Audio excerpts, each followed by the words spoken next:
हाथों में तिरंगा, वो देश जो कभी सत्यम शिवम सुंदरम, कभी वंदे मातरम, कभी पंजाब सिंध गुजरात मराठा द्रविड़ उत्कल बंगा है।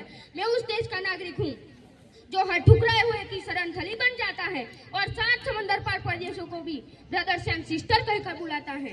यह प्रेम की पुंज भूमि भारतवर्ष कहलाता है, भारतवर्ष कहलाता है। नमस्कार, मैं वसाहत सरकारी माध्यमिक शाला इंदौर से वक्तव्य देने जा रहा हूँ। सबसे पहले यहाँ पर उपस्थित अतिथि एवं आदरणीयों को 24 जनवरी की शुभकामनाएं देता हूँ, 24 जनवरी की शुभकामनाएं देता हूँ।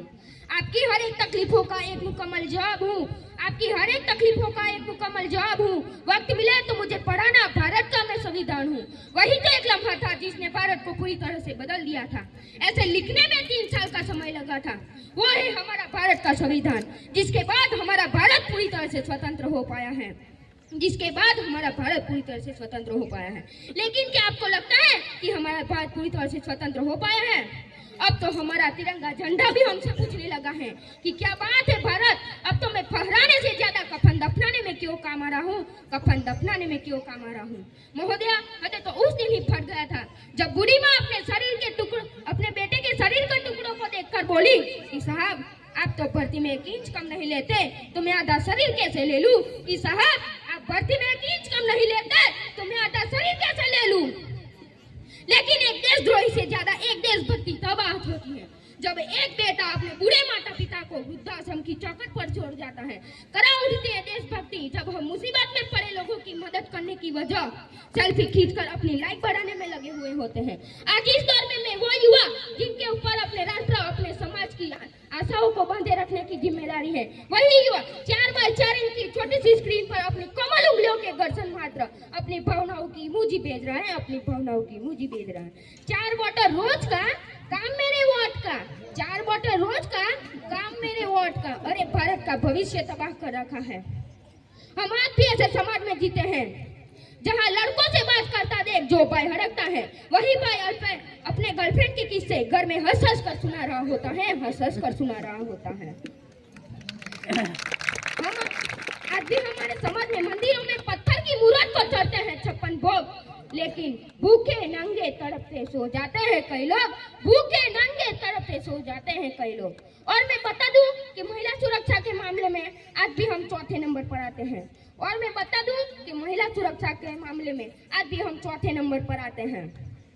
ना सरकार मेरी है ना रब मेरा है, ना सरकार मेरी है ना रब मेरा है, और ये ना बड़ा सा नाम मेरा है, और ये बड़ा सा नाम मेरा है। मुझे बस इस बात का गुरु है कि मैं भारत का हूँ और ये भारत देश मेरा है, मैं भारत का हूँ और ये भारत देश मेरा है। लेकिन एक वैचारिक बीमारी हमारे समाज में नजर आती है। कहा जाता है कि हम लोकतंत्र के सबसे बड़े हैं।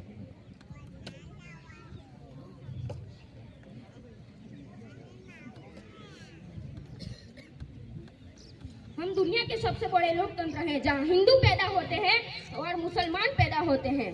बदकिस्मती है कि अब इंसान पैदा नहीं होते, इंसान पैदा नहीं होते। और मेरे विचारों में ना हिंदू की जरूरत है ना मुसलमान की जरूरत है, ना हिंदू की जरूरत है ना मुसलमान की जरूरत है।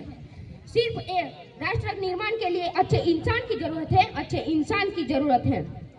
एक शैक्षणिक बीमारी भी हमारे समाज में नजर आती है और बड़े आश्चर्य की बात है, जिस देश ने पूरी दुनिया को नालंदा, तक्षशिला जैसे विश्वविद्यालयों का बुनियाद रखा, आज देश के 100 सर्वश्रेष्ठ विद्यालयों में से एक भी विश्वविद्यालय खड़ा नहीं हो पाया। और देश के गरीबों को बेरोजगार की चमार ने खड़ा करने के लिए उनके हाथों में सर्व शिक्षा अभियान का झुनझुना पकड़ा दिया जाता है। इस शैक्षणिक बीमारी का केवल एक ही कारण है, वो है कि हमारे देश में शिक्षा जो केवल 2 तरह के लोगों के लिए बनती है, वो पहले जो विद्वान है, दूसरे जो धनवान है।